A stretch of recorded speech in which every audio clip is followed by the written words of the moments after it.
Welcome to my garden. So I'm just going to give you a quick tour. The foundation of this original garden was the firebush, which has been there for 25 years. And at the base is a blue flax, which has come back to life. I love this plant, and it kind of disappeared for a number of years and has come back, and it's next to rose campion, which a friend of mine in Stratford gave to me 30 years ago probably. I've got some thyme there, lavender. The bees love the lavender. Oh yes. And then over here, I've got some new lavender I've transplanted. I've got delicata squash I recently planted, so it's very young. Some coneflowers. A new plant in the garden is Canada milkvetch, which is native, along with dense blazing star. Again, they're brand new from lacewing.ca. She has a nursery in Eugenia with organic and native plants. Here are a couple of other heirloom tomatoes, which I'm not sure they like this spot. And then I've got a great blue lobelia, which again recently planted. Oh, and there's a strawberry that looks pretty ripe, and a smoke tree and some grasses. And this is my patch of rhubarb, which has been here a long time, and I've been adding to it and trying to encourage it to grow more. I put one potato in here to help with this soil because this is a new bed this year. So I've got some wild ginger there. Goji never took from the seed, so I guess I'll have to remove that sign. I've got new blackberries that hopefully they will indeed grow. I think so, they're alive still. Some peas, obviously. And then this is my garden, 4 by 10 foot garden frame, raised bed that I've had here forever. And this year, what have I got? I've got beans, and they're purple beans, and they're such a beautiful bush bean. I've got a variety of tomato plants.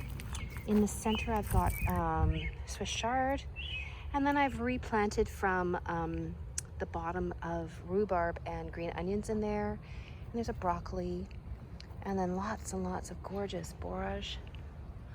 It's just, oh, the bees love this. Provides a lot of nectar. In the center are my peas, of which I've picked a few pods each evening. And then I've got this luscious lettuce mix from Urban Harvest, which is just the gift that keeps giving. And then this is mini romaine, which is it's so tasty and buttery. And I've got a bunch of garlic. And then I've let the radish, this beautiful radish, go to seed because I love the flower on it. I thought it was really pretty in there. And I think there's another potato in there that's reseeded itself from last year. So all fine, all welcome. And then I have strawberries that have escaped from its original home there. And I let them roam, I let them wander. And then I've got a rain garden beneath this grass. I built it myself very simply out of lots of rocks. And this is permaculture. So you let the water flow into here, and obviously this gigantic grass just loves it here. I've got a narrow leaf blue-eyed grass, which is so pretty. Let me get you another view. And this coneflower is the same as this one, and it's a pie-night prairie coneflower. I can't wait for it to bloom. I've got lots of other coneflowers. This is my patch of milkweed.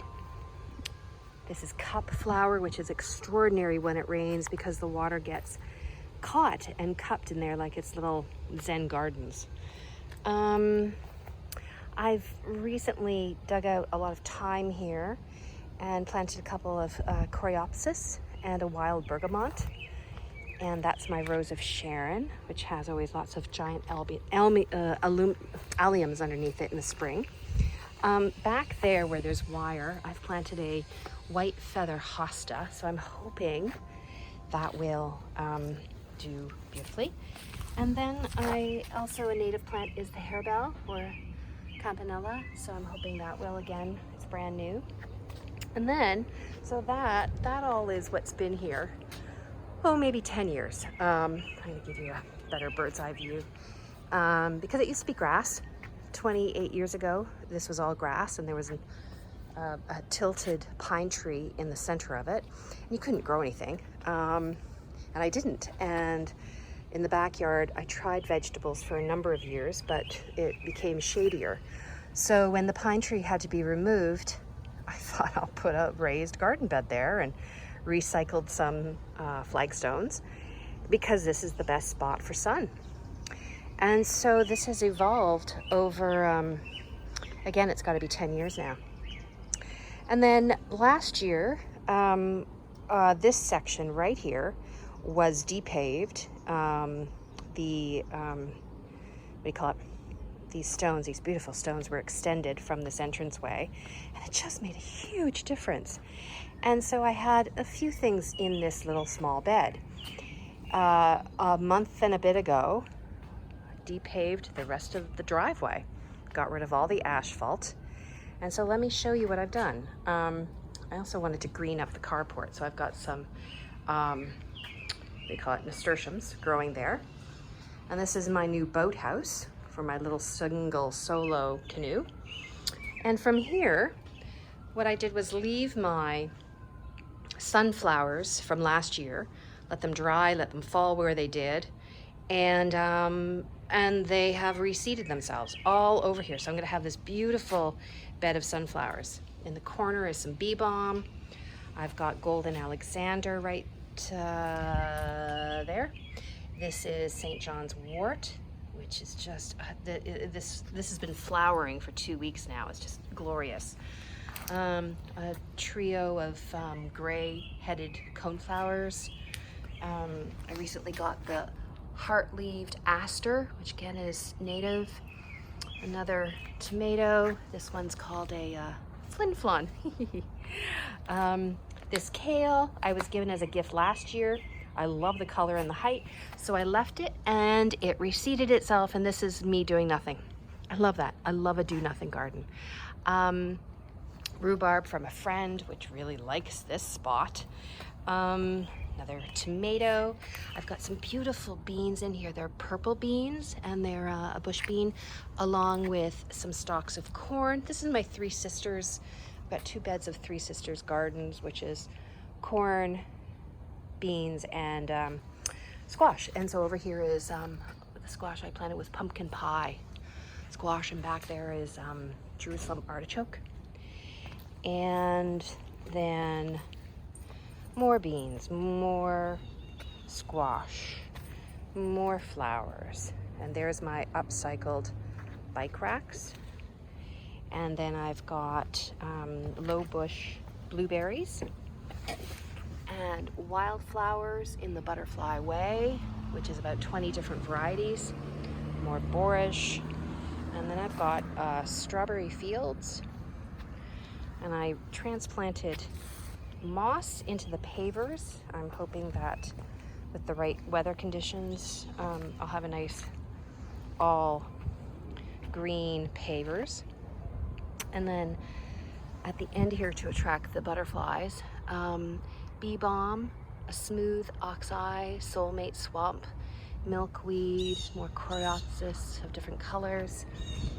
And this is my strawberry fields forever, with ever-bearing strawberries that I've had for years that are in the other bed, and some new alpine strawberries there to fill in. And the colors and the blooms and the blossoms and the colors are just, they blow me away every day. Like, they're just incredible, huh? And more coneflowers. And there's another blueberry bush. And then I got some peppers, 2 different kinds of peppers the other day. And this is what's possible. So this is the view of from the street. So when we bought the house 28 years ago, grass and a tree, and now this.